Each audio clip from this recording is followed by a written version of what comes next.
नमस्कार, सुस्वागतम। आप सभी से आशा करता हूं कि आपका पटवार का पेपर काफ़ी अच्छा गया होगा। और साथियों, जैसा कि थंबनेल देखकर आप समझ चुके हैं कि पटवारी के जो दोनों शिफ्ट के जो पेपर आज आयोजित हुए हैं, उनमें प्रश्नों का लेवल कैसा था, या फिर स्मृति आधारित जो प्रश्नों का सिलसिला यूट्यूब पर और बाकी टेलीग्राम ग्रुप में चल रहा है, उनको देखने के बाद क्या मैंने उससे सीखा और क्या मैं आपको डिलीवर करने जा रहा हूँ या फिर आपको बतलाने जा रहा हूँ। तो आप सभी मेरे पीछे देख सकते हैं पटवार परीक्षा पेपर की कहानी क्या रही। इससे हम लगाएंगे रीट मेंस का अनुमान। साथियों, टॉपिक थोड़ा सा पटवारी और रीट को साथ में लेकर बन गया है, लेकिन आप थोड़ा सा ध्यान रखना कि हमारा फोकस जो है या फिर ये जो चैनल है, इस पर मैं जो वीडियो डाल रहा हूँ अभी लगातार, वो रीट मेंस को टारगेट करके हम डेली अपन बात कर रहे हैं। तो आज भी वही बात करेंगे, लेकिन उससे पहले हम पटवार के बारे में थोड़ी चर्चा करेंगे, क्योंकि इसके जो पेपर का जो लेवल है उससे हम कैसे देखेंगे कि आरएसएम बोर्ड अब यहाँ क्या करने वाला है या फिर चतुर्थ श्रेणी के पेपर में क्या करने वाले हैं। तो चलिए साथियों, बिना देर किए अपन शुरू करते हैं। ये बिंदु बहुत दिनों से चर्चा में था कि पटवार परीक्षा कब होगी। एक तो ये था, और इसका पेपर कैसा आएगा। तो देखिए, पटवार पेपर पर अपन 2 मिनट की चर्चा कर लेते हैं। पटवारी परीक्षा का जो पेपर है उसमें जो पहले हमें ये देखना होगा कि पटवारी परीक्षा और रीट मेंस का जो सिलेबस है वो कहीं ना कहीं मिलता है। जो चीजें मिल रही हैं उसी पर हम बात करेंगे। बाकी हम ये बात नहीं करेंगे कि मैथ साइंस का लेवल कैसा था या फिर अदर सब्जेक्ट का लेवल कैसा था। तो सिर्फ हम जो बात करेंगे वो जो रीट मेंस के हितों में होगी, जैसे कि राजस्थान जीके है। उसके बाद हम बात करेंगे करंट अफेयर्स पर। एक बार इन 2 बिंदु पर चर्चा करते हैं। राजस्थान जीके में जो पेपर आरएसएम बोर्ड ने पटवारी का लिया, उसमें लगभग मेरे अनुमान से बात रहा हूं, ये मात्र एक अनुमान है, और भी बहुत सारे विद्वान होंगे वो आपको बताएंगे। 80% जो सवाल थे, जो क्वेश्चंस थे, वे पीवाईक्यू से रिपीटेड थे। साथियों, ये बात बिल्कुल सही है। 20% प्रश्न भी मैं कह रहा हूं जो कुछ मॉडरेट टू टफ कह सकते हैं साथियों उनको, या फिर जिनकी बेसिक तैयारी से हटकर कुछ प्रश्न थे। 80% का मतलब आप समझ रहे हैं, ये बहुत बड़ा एक परसेंटेज है, और इस परसेंटेज के माध्यम से आप समझ चुके हैं कि पीवाईक्यू हमारे लिए कितने इंपॉर्टेंट हो गए। क्योंकि पटवार की परीक्षा में जो राजस्थान जीके के जितने सवाल मैंने अभी तक देखे हैं, जो स्मृति आधारित आए हैं, वे सारे सवाल पीवाईक्यू से रिपीटेड है। और पूरा पेपर आएगा तो अपन विश्लेषण करेंगे, और 20% ऐसे 20-25 प्रश्न ऐसे परसेंट हो सकते हैं जो मॉडरेट टू टफ थे। तो आपको यहाँ से क्या सीख मिली है कि साहब हम जीके को क्या करेंगे, इसके पीवाईक्यू को हम पढ़ लेंगे। जीके ही नहीं, अपितु जितने रीट मेंस में सब्जेक्ट हैं उन सभी के पीवाईक्यू आपको कैसे तैयार करने उस पर चर्चा थोड़ी कर लेते हैं। ये टॉपिक आप समझ गए कि पटवार में क्या प्रश्न लेवल आया। उसके बाद अपन बात करेंगे पीवाईक्यू। एक तो आते हैं बिल्कुल सरल, ऐसे प्रश्न होते हैं जो बहुत सालों से रिपीट हो रहे हैं, उनको आपको ज्यादा टाइम नहीं देना है। वे पीवाईक्यू आप पढ़ेंगे जो मध्यम से हैं, है ना। और एक होते हैं कठिन। कठिन में अपन लिखेंगे जो आरपीएससी कथन वाले पूछती है, सवाल कथन कारण, वे। मध्यम में आप थोड़ा बेसिक डिटेल्स देख लीजिए थोड़ी सी, है ना, जो भी डिटेल्स है। सरल यानी जो रेगुलर प्रश्न है। अब देखते हैं अपन पटवार परीक्षा में इन दोनों मैटर से सिर्फ 80% आए, इससे आए 20%। अब देखिए आपको रीट मेंस में क्या करना है। साथियों, यहां पता चलता है कि पीवाईक्यू हमारे लिए कितने इंपॉर्टेंट है। पीवाईक्यू का महत्व क्यों बढ़ जाता है? इसलिए बढ़ जाता है कि अभी जो आरएसएम बोर्ड का पेपर आप देख रहे हैं, है ना, आरएसएम एसएसबी है लेकिन छोटा लिख रहा हूं मैं। आरएसएम बोर्ड के जो पेपरों का लेवल है वो आप ये यहां से पता कर सकते हैं। आरएसएम बोर्ड पर कार्यभार ज्यादा है, ये भी हो सकता है। परीक्षाओं के बहुत सारे टाइम टेबल आ चुके हैं तो उनको बार बार परीक्षा, तो क्या पता उसका कारण क्या है, लेकिन 80% प्रश्न रिपीटेड हुए हैं, ये बात बिल्कुल सत्य है।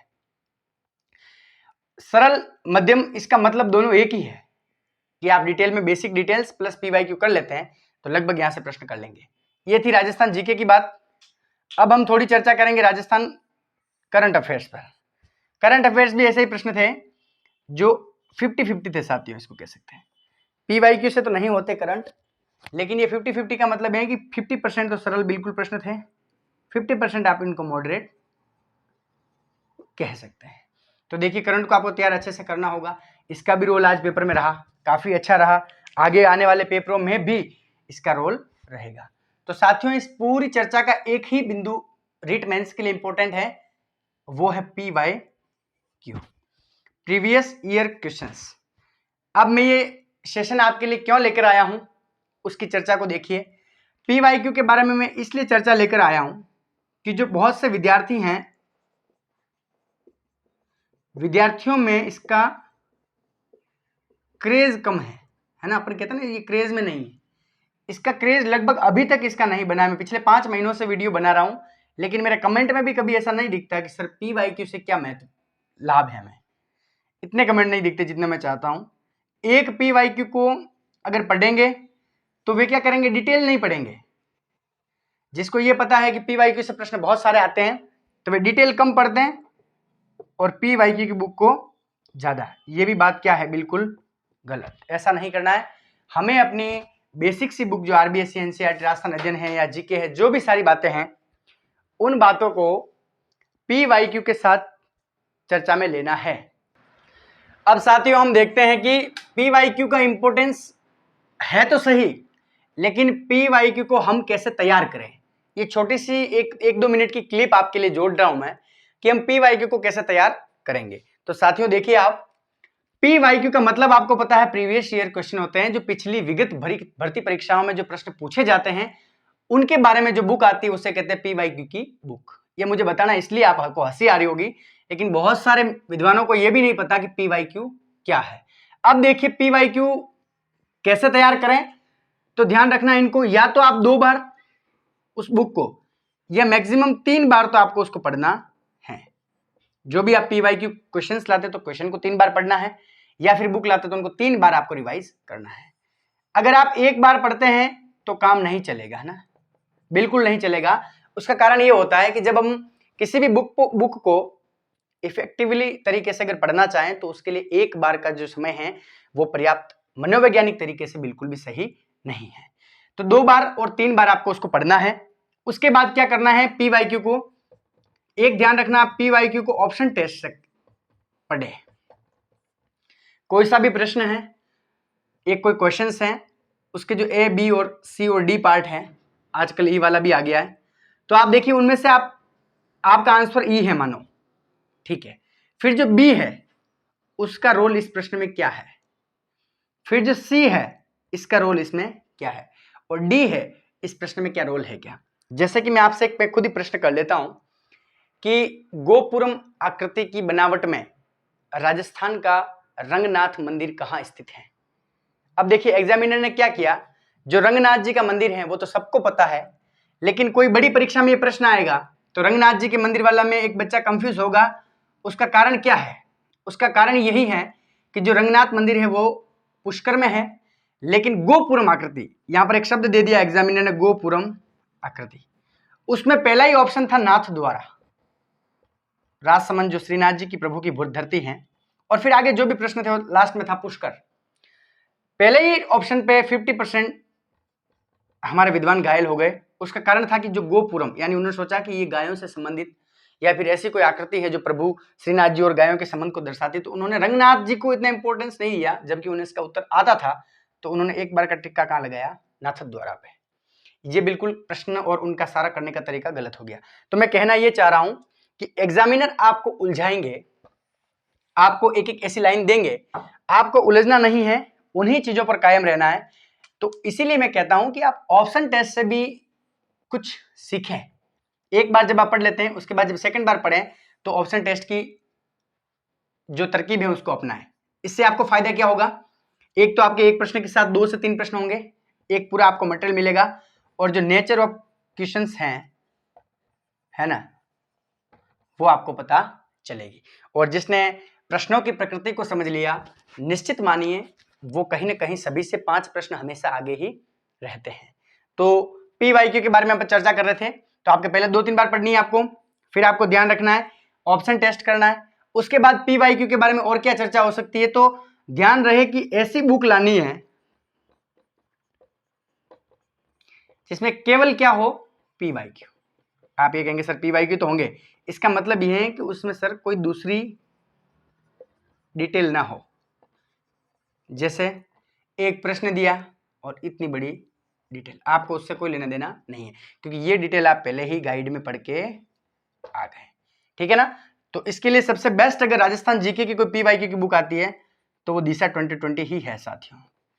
ये किसी का प्रचार या नहीं है, मुझे पता ही नहीं है कि दिशा वाले कहाँ रहते हैं, लेकिन आप ध्यान रखें ये है, बेहतर है, तो बेहतर को सभी पूजेंगे, आपको पता ही है। तो आपको सारा ये सेशन का जो एक छोटा सा बिंदु था, पीवाईक्यू को कैसे तैयार करें या फिर पीवाईक्यू को कैसे पढ़ें, तो उसके लिए आपको सीधा सा था कि आप इसको इस प्रकार की प्रकृति से पढ़ेंगे, ऑप्शन टेस्ट से पढ़ेंगे, तो पीवाईक्यू के लिए आप एकदम तैयार से हो जाएंगे। तो साथियों हमारे 2 पॉइंट हो गए क्लियर। पटवार परीक्षा से हमने रीट मेंस का अनुमान लगाया कि क्यों हमें क्या हुआ, तो उसमें हमें निकल कर आया कि पीवाईक्यू हमारे लिए बहुत इंपॉर्टेंट होते हैं। फिर हमने देखा अगर पीवाईक्यू इंपॉर्टेंट है तो चलिए पीवाईक्यू का ही पोस्टमार्टम कर लेते हैं, कैसे पढ़ेंगे, कहां से पढ़ेंगे, क्या पढ़ेंगे, सारी चीजें बता दी है। इसके बाद अगर आपको ये जानना है कि सर पीवाईक्यू की रीट मेंस के सिलेबस के अनुसार बुक बता दीजिए, जल्दी मैं कोशिश करूंगा मार्केट से बुक सारी इकट्ठी करके अध्ययन करके एक नया वीडियो भी आप तक पहुंचाऊंगा कि कौन कौन से पीवाईक्यू की बुक्स जो अदर सब्जेक्ट की हैं, जीके के अलावा जो शैक्षिक परिदृश्य हैं, और भी बेस्ट कौन सी हो सकती है, उसके लिए हम एक रिव्यू करेंगे, है ना। तो ये पीवाईक्यू वाली सारी समस्या आप तक खत्म होगी। और भी आप अधिक जानना चाहते हैं तो मैं डिस्क्रिप्शन में लिंक दे रहा हूँ कुछ वीडियो के, आप उन वीडियो को देखें, उनमें कुछ अध्ययन करें, आपके सीखने लायक अगर कोई चीज हो तो सीखिए, और सीखने के बाद वीडियो को शेयर कीजिए, लाइक कीजिए और सब्सक्राइब कीजिए। अब अपन अगले बिंदु की ओर बढ़ते हैं साथियों। एक पीवाईक्यू के बारे में एक छोटी सी जानकारी और रह गई, मुझे लगता है कि आप पीवाईक्यू को आप तो सभी अपने स्तर पर तैयार करते हैं, लेकिन मैं यूं चाहता हूं कि जो ग्रामीण परिवेश से जो विद्यार्थी आते हैं, क्या पता उन तक पीवाईक्यू पहुंचते हैं या फिर ये वीडियो भी पहुंचते हैं या नहीं। तो अगर आप सभी कहेंगे, आप सभी की इच्छा होगी, तो पीवाईक्यू की जो सीरीज है अपन उसको शुरू करने का प्रयास करेंगे, ठीक है। अगर आप, मैं तभी इसको शुरू करूंगा जब आप कमेंट बॉक्स में भरपूर कमेंट करेंगे। देखिए ये कोई वो वाला वीडियो नहीं है कि आप इसको शेयर करेंगे तो ये होगा, कमेंट करेंगे तो, अगर आप कमेंट करेंगे तभी तो मुझे समझ में आएगा कि क्या ये पीवाईक्यू वाली सीरीज आप देखने को पसंद करते हैं या नहीं। अगर नहीं करते हैं पसंद तो मैं इस पीवाईक्यू में समय बर्बाद करूं और आपका भी समय खराब हो, ऐसा हम करेंगे नहीं। तो आप सभी का इंतजार रहेगा कि पीवाईक्यू वाला जो सेशन है हम उसको कंटिन्यू करें, या दिन के 1-1.5 घंटे की एक क्लास में आपके लिए डेली डालूं, जिससे आप पीवाईक्यू को बेहतर तरीके से समझ विकसित कर सकें। या फिर अपन आप कहे तो दिशा 2020 को ही स्कैन कर उसके सीधे से प्रश्नों को सरल करने की कोशिश कर सकते हैं। जो भी है आप कमेंट करिए, और कमेंट अगर ज्यादा होंगे और विश्वास होगा तो मैं इसको कल से ही शुरू कर सकता हूं आप सभी के लिए। अब अगला बिंदु होगा जो आप सभी जानना चाहते हैं, कैसा आएगा मेंस पेपर 2026, जनवरी 2026 में जो रीट मेंस प्रस्तावित है उसका पेपर कैसा आएगा देख लीजिए। जीके के बारे में आपको मैं चर्चा कर चुका हूं, अभी पटवारी की परीक्षा हुई, सारे प्रश्न पीवाईक्यू से आए। अगर 20% की बात है, मुझे लगता है आप वे भी कर जाएंगे, क्योंकि आपने इसको बेहतरीन गाइड से जो मैंने आपको बताई है वो आपने गाइड से तैयार किया मैटर को, तो आपके वो भी कंप्लीट हो जाएगा, कोई दिक्कत नहीं है। करंट अफेयर्स की अगर बात करूं, पढ़ना पड़ेगा, बिल्कुल पढ़ना पड़ेगा, और प्रश्न आएंगे रीट में 10+ फाइनल है, न्यूनतम 10 है, अधिकतम ज्यादा हो सकते हैं। और आपको एक ही ध्यान रखना है रीट मेंस में, तो करंट अफेयर जल्दी लिख देता हूं क्या ध्यान रखना है, फिर बताता हूं कैसा आएगा पेपर। शैक्षिक परिदृश्य, आरटी, ये ऐसे पार्ट हैं जिनकी क्वेश्चंस की संख्या फिक्स नहीं है। पिछली बार शैक्षिक परिदृश्य के 7-8 कॉमन सवाल थे, आरटी के 4 थे, है ना। इस बार क्या पता इसके 8 हो जाए, इसके 2 हो जाए, इसके 15 हो जाए, कहीं कोई फिक्स लिखा हुआ नहीं सिलेबस में। तो इस वाले पार्ट को मेरे हिसाब से आप अपने दिनचर्या में सुबह पढ़ेंगे तो बहुत ही आपको फायदा होगा, मेरी बात को मानना। मैं याद आऊंगा उस दिन जनवरी के बाद में कि करंट अफेयर, शैक्षिक और आरटी को मैंने महत्व नहीं दिया, और आज मैं 5 नंबर से पीछे चल रहा हूं सबसे। तो आप ध्यान रखना, इन चीजों को पहले प्रायोरिटी देनी है, इनको सही पढ़ना है। फिर जीके, विद्यालय विषय, आरटी और टीचिंग मेथड और साइकोलॉजी है, तो टीचिंग मेथड साइकोलॉजी आपके तैयार है। जीके आपको बस पीवाईक्यू प्लस बेसिक गाइड, तो फिर बचता ही क्या साथियों, बहुत ही सरल है। अब देखिए पेपर कैसा आएगा, तो पेपर आपका बहुत सरल आएगा, सरल टू मॉडरेट। मैं आपको दावे के साथ कह सकता हूं रीट मेंस 2026 का पेपर बिल्कुल मॉडरेट लेवल का ही आएगा, या सरल लेवल का कह सकते हैं।